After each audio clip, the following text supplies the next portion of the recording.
মহান শহীদ দিবস ও আন্তর্জাতিক মাতৃভাষা দিবস উপলক্ষে কুড়িগ্রামে ভাষা শহীদদের প্রতি গভীর শ্রদ্ধা নিবেদন চলছে। ২১-এর প্রথম প্রহরে শাপলা চত্বর কেন্দ্রীয় শহীদ মিনারে পুষ্পস্তবক অর্পণের মধ্য দিয়ে দিনব্যাপী নানা কর্মসূচির সূচনা হয়।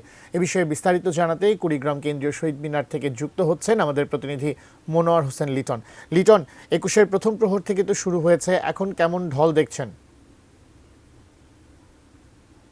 আসলে আন্তর্জাতিক মাতৃভাষা শহীদদের প্রতি শ্রদ্ধা জানাতে কুড়িগ্রামের বিভিন্ন যে মানুষ তারা এই শহীদ মিনারে এসে উপস্থিত হয়েছেন। আমরা সকাল থেকে দেখেছি বিভিন্ন সামাজিক সংগঠন, বিভিন্ন মানুষজন, বিশেষ করে রাজনৈতিক সংগঠন, তারপর এনজিও থেকে শুরু করে অন্যান্য যে সংগঠনের লোকজন আছে তারা এই শহীদ মিনারে উপস্থিত হয়েছেন।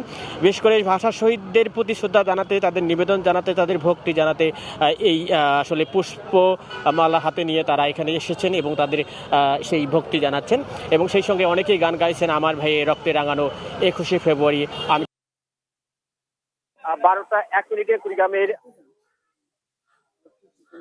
পুলিশ সুপার ফজলে রাব্বি এবং শুরু করে তারপর আপনার বিএনপি, এনসিপি এবং প্রেস ক্লাব কুড়িগ্রাম সাংবাদিক ইউনিয়ন শুরু করে অন্যান্য পেশাজীবীর মানুষ সংগঠন যারা আছে তারাও এই বিশেষ করে শ্রদ্ধা জানিয়েছেন এবং জেলা প্রশাসনের পক্ষ থেকে সারাদিন ব্যাপী এই দিনটি উদযাপনের জন্য বিভিন্ন কর্মসূচি গ্রহণ করা হয়েছে।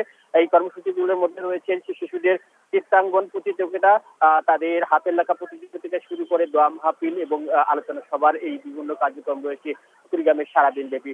বলা হয় যে যাদের আসলে আত্মত্যাগের বিনিময়ে এই ভাষা, এই মায়ের ভাষায় আমরা অর্জন করেছি তাদের জন্য আসলে শ্রদ্ধা ভক্তি জানাচ্ছেন কুড়িগ্রামের সর্বস্তরের মানুষ। দ্বীপ, এই ছিল আমার হাতে কুড়িগ্রামের ভাষা শহীদ দিবসের সর্বশেষ